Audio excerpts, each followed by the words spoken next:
Assalamu alaikum wa rahmatullahi wa barakatuh. Ndugu zangu wote, karibuni katika channel ya kwetu Kilele cha Ufahamu, inayoendeshwa na mimi mwalimu kiongozi Al-Habib Yahya At-Tanzania.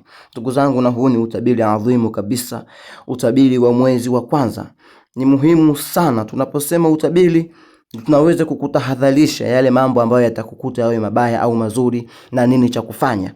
Unajua kwenda kuingia shimo ambalo unalijua maumivu yake yanakuwa ni madogo kuliko kwenda kuingia kwenye shimo ambalo hata ulikuwa huna taarifa nalo. Kwa hiyo ndugu zangu, tegea sikio lako, sikiza utabiri adhimu, umegusa pande zote. Yale ambayo mabaya yatakufika biiznillah na yale ambayo mazuri yatakufika biiznillah, utabiri umeweza kufafanua. Kwa hiyo naomba usikilize kwa makini sana, lakini pia waweza kumkaribisha ndugu yako na yeye akasikiza. Huu pia ni upendo, rafiki yako, mumeo, shoga yako, mkeo, mama yako, baba yako. Huu pia ni upendo, lakini pia unakuwa pia umeshow love hata kwangu mimi mwenyewe, kuona madarasa yangu yanawafikia watu wengi. Kwa hiyo ndugu yangu, utaratibu ambao tutakwenda nao sasa, tutakwenda utaratibu wa kuchagua namba kuanzia namba 1 mpaka namba 9. Kila mmoja wetu atachagua namba, aidha uchague namba 1 au uchague namba 2 au namba 3 au namba 4 au namba 5 au namba 6 au namba 7 au namba 8 au namba 9. Namba hizi 9 unachagua moja kati ya namba 9, then unasikiliza hali ya utabiri wako, hali ya maisha yako vile itakuwa katika mwezi wa Januari. Ni muhimu sana na ni upendo wa hali ya juu kabisa, kwa sababu wote wana hamu na bashasha ya kuona wakipata maendeleo katika mwaka 2026. Na mimi sitoacha kuwaletea utabiri wa kila mwezi, ili mradi kuweza kukuweka sawa, na Mwenyezi Mungu atulipe sote kwa pamoja. Tuingie kwenye utabiri moja kwa moja. Kwa wale ambao wamechagua namba 1, utabiri wa Januari unasema mwezi wa Januari utakuwa ni mwezi wa kuzaliwa upya. Na kwa wale wafanyabiashara, namba 1 inawatabiria kwamba wataanza na kampuni mpya au bidhaa mpya au maeneo ya kufanyia biashara mapya. Yaani watahama, kuna kitu kwenye biashara wataanza upya. Utafiti unaonesha kuwa mwezi Januari 2026 itakuwa na mabadiliko ya kodi na sera. Mambo ya kodi, pengine mwenye nyumba atapandisha kodi, au utaratibu labda wa umeme na maji, kuna utaratibu utabadilika katika mambo ya biashara. Lakini namba moja inawaambia kuwa wanatakiwa kuwa wa kwanza kubadilika ili wasipoteze soko. Kuna mambo fulani yatabadilika kwenye mifumo ya kibiashara, mifumo ya kisera. Namba 1 inakuambia anza kubadilika, kuwa wa kwanza kubadilika kabla hujapoteza soko. Kama leo inaingia mwaka 2026, YouTube wanasema itakuwa ni marufuku kutumia YouTube.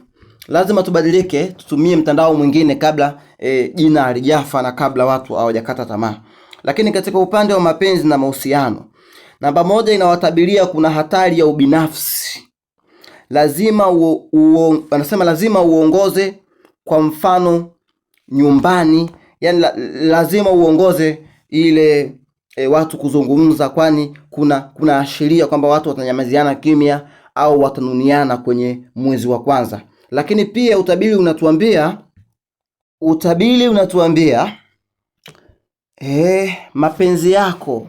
mapenzi yako, yani ukitaka kujisikia vizuri, mapenzi yako yatastawi ikiwa utamfanya mwenza wako ajihisi ni sehemu ya mafanikio yako. Safari za kuelekea kaskazini mwa makazi yako, yani hapo ulipokuwepo upande wa kaskazini, zitafungua fursa ya mikataba mikubwa na mizito.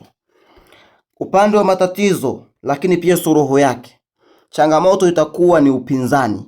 Utakuwa una upinzani mzito kweli kweli mwezi wa kwanza katika upande wa mapenzi, biashara, familia na kadhalika.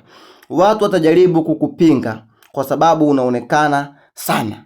Wewe mbona unaonekana huku kwenye media upo, huku mtandaoni upo, kwenye biashara upo, mtaani wewe ndio mwenye mdomo, kwenye vikao upo. Watajaribu kukupinga kwa sababu wanaona wewe unaonekana au una kihelehele. Tumia hekima badala ya nguvu. Sadaka ya asubuhi itazima fitna. Penda kutoa sadaka asubuhi. Umemkuta ombaomba ile asubuhi, uenda msikitini kumtoa sadaka asubuhi, fitna zitazimika sana. Ukitoa sadaka wakati wa asubuhi, fitna zitazimika sana. Kwa wale ambao watakuwa wamechagua namba 2, Anasema huu ni mwezi wa ubia katika wale wafanyabiashara, partnership. Mwezi wa kwanza wengi mtaingia ushirikiano na makampuni mbalimbali au kuingia makubaliano na wafanyabiashara wenzenu. Usijaribu kubeba mzigo peke yako. Mapato yataongezeka kupitia ushauri na ushawishi hata wa watu wengine. Kwa watu wakija wanataka kufanya partnership na wewe, kubali. Safari za maji, yani vyeo, bandari au miji ya pwani, vitakuletea utulivu wa nafsi na mawazo mapya ya kibiashara. Ikiwa utapata safari labda kwenda Zanzibari, Komoro na visiwa vingine. Kinga ya mfumo wako wa neva. Msongo wa mawazo kutokana na kusikiliza shida za watu zinaweza kuchochea. Manake katika upande wa magonjwa unaweza ukapata ghasia za pressure au dalili za pressure kwa sababu una msongo wa mawazo sana. Suruhu, tafuta mshauri au mtu wa karibu wa kuongea naye siri ya mafanikio yako. Januari hii ipo kwenye kauli tamu na ushawishi. Naam ndugu zangu, tunaendelea kwa wale ambao watakuwa wamechagua namba 3. Kwa wale ambao watakuwa wamechagua namba 3, utabiri wa Januari unasema sekta ya elimu na kiroho. Kama mwalimu, namba 3 inaniambia kwamba itakupa nguvu ya ushawishi kwa jamii. Manake wewe kama unajishughulisha na mambo ya jamii, basi sauti yako itafika mbali. Ni wakati mzuri wa kutoa wasifu wako mbele za watu ukiwa unaweza. Masoko na matangazo yataleta faida mara 2. Usikae kimya kuhusu unachokifanya au unachokijua, kwa wewe ambaye umechagua namba 3. Katika upande wa mapenzi, furaha tele. Ni mwezi wa vicheko na sherehe ndogo ndogo za kifamilia, birthday, lakini pia hata dating mbalimbali. Upande wa matatizo, ulimi utakuponza. Unaweza kuongea jambo ambalo litatafsiriwa vibaya sana. Yani huyu mwezi wa kwanza hii utaongea jambo ambalo huenda likatafsiriwa vibaya sana. Kwa hiyo suruhu yake, pima maneno yako kabla ya kutoa hukumu au kujibu. Pima sana maneno yako. Kama kawa tunaendelea kusonga. Sasa tupo kwa wale ambao wamechagua namba 4, utabiri wa mwezi Januari. Katika upande wa biashara na maisha, huu ni mwezi wa kuweka misingi. Ikiwa unajenga au unanunua ardhi, Januari ni mwezi wako. Kazi zitakuwa nyingi na zitakuwa pia zina changamoto ndani yake, lakini matunda yake yatakuwa ni matunda ya kudumu. Jihadharini sana na magonjwa ya mifupa, lakini pia baadhi yenu mtaumwa meno. Lakini pia jitahidini kunywa maji mengi mwezi Januari na mpate muda mwingi wa kupumzika. Lakini katika upande wa safari za kikazi zitakuwa na mivutano ya muda. Ondoka mapema ili kuwahi miadi, usije kuvutana na watu. Suruhu, uvumilivu ndio funguo. Usitafute matokeo ya haraka. Jenga ukuta imara kwanza, utafanikiwa. Moja kwa moja tunaingia namba 5. Hawa watu wa namba 5, tabiri zinasema kwamba mwezi wa haraka. Manake kwako utakuwa ni mwezi wa kila kitu kitakuwa kinakwenda haraka. Utabiri unaonyesha kupanda na kushuka kwa masoko. Namba 5 inakutabiria kwamba unatakiwa kuwa uwepesi wa kufanya maamuzi. Ukiwa mgumu, ni mwezi ambao unakutaka kila kitu ukifanye kwa haraka. Yani ukiambiwa jambo ujibu kwa haraka. Ukichelewa ndio hasara yako. Lakini mwezi huu utasafiri sana. Januari hii pengine safari za ghafla ambazo hukuzipanga. Kwa hiyo jitayarishe kwa hilo. Lakini kuna hamu ya uhuru. Usijifunge sana, mpe mwenza wako nafasi ya kupumua. Yani mwenza wako ana hamu ya uhuru. Lakini uzembe kwenye maelezo madogo ya mikataba yanaweza kusababisha ukafeli au yakakuletea matatizo. Pengine kuna maneno fulani ya biashara hujaelewa, ukajua utapata faida, kumbe faida yake ni ndogo sana, na lau ungelijua wala usingeingia. Kwa hiyo soma kila kipengele, soma kila karatasi, sikiliza kila maelezo mara 2 kabla hujatia saini au hujatoa maamuzi. Moja kwa moja tukawatazame wenzetu wa namba 6. Namba yenu inawakilisha hadhi ya kiongozi. Huu ni mwezi wa kutoa huduma kwa jamii. Huu ni mwezi wa kutoa huduma kwa jamii. Maana kama una taasisi au una biashara au una kampuni, jaribuni kuwafikia jamii. Mkiwafikia jamii mwezi wa kwanza mtafahamika sana.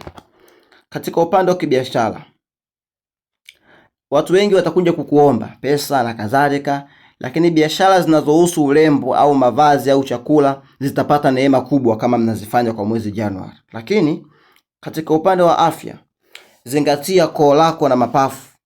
Epuka vinywaji vya baridi na uvutaji wa sigara, kwani vinaweza kukupeleka kaburini. Zingatia koo lako na mapafu. Epuka vinywaji baridi au vinywaji vyenye pombe kali au uvutaji wa sigara, mambo ya sigareti, kwani vitakupeleka kaburini. Uwiano, balance. Usitoe msaada mpaka ukajisahau mwenyewe. Jipende ili uweze kupenda wengine. Jipende ili uweze kupenda wengine kila siku. Na tukaangalia hawa namba 7. Namba 7 anasema huu mwezi wa kwanza ni mwezi wa siri. Namba 7, mtapata njozi na maono ya kweli kuhusu mustakabali wa mwaka 2026. Ni mwezi wa kutafuta elimu ya ndani, elimu ya kiroho. Asema katika upande wa kazi, maisha, biashara, usifanye maamuzi makubwa ya kifedha mwezi huu. Tulia na uangalie upepo unavyokwenda. Mtu asije kuja kukuambia toa milioni 50 ukatoa, yake utakuja kulia.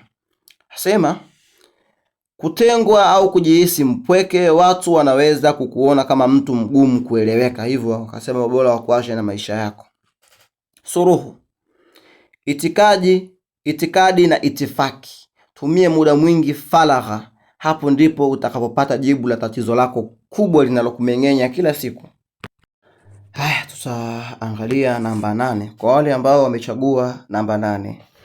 Hii namba yaashiria uchumi. Hii ndio namba ya fedha na madaraka katika Januari 2026. Nyinyi mliochagua hii namba mtakuwa na mzunguko mkubwa wa fedha kwa namba 8. Huu ni wakati wa kudai madeni yenu na kuingia kwenye miradi mikubwa ya kimataifa. Mtalipwa. Kama kuna watu mnawadai pesa, mkawakwide kweli kweli, watawalipa pesa zenu. Nguvu ya mamlaka vitatawala. Hakikisha hupotezi upendo kwa sababu ya kutafuta mali. Shinikizo la damu au BP. Punguza kula chumvi na punguza mahasila. Magonjwa yanaweza kukutafuna huo mwezi wa kwanza. Uadilifu. Pesa itakuja, lakini ukipata kwa njia isiyo ya halali itakuumbua kabla ya mwezi Machi. Pesa itakuja, lakini ukipata kwa njia isiyo ya halali itakuumbua kabla ya mwezi Machi. Tukaangalie waheshimiwa wa namba 9. Namba 9. Hii namba ni mkamilishaji. Katika upande wa biashara, huu ni mwezi wa kusafisha maghala. Maliza miradi iliyochakaa, maliza vipolo vyako, usianze kitu kipya mpaka uwe umefunga milango ya zamani, umemalizana na watu wa zamani, umemalizana na madeni ya zamani. Safari za kwenda nje ya nchi au maeneo ya mbali kwa ajili ya kusaidia wahitaji zitafungua milango ya utajiri usiotarajiwa. Hasira za ghafla na migogoro na mamlaka zitakutafuna. Msamaha huu ni mwezi wa kuachilia vinyongo vyote vya mwaka 2025 ili iweze kupokea nuru mpya. Jitahidi kuwasamehe waliokukosea, kuwasamehe waliokukwaza na kuwapotezea kabisa kwenye moyo wako, wala usiwe na mpango nao. Utafanikiwa, utafuzu. Ni mimi mwalimu kiongozi Al-Habib Yahya At-Tanzani. Ma'assalamu wa jazakumullahu khaira.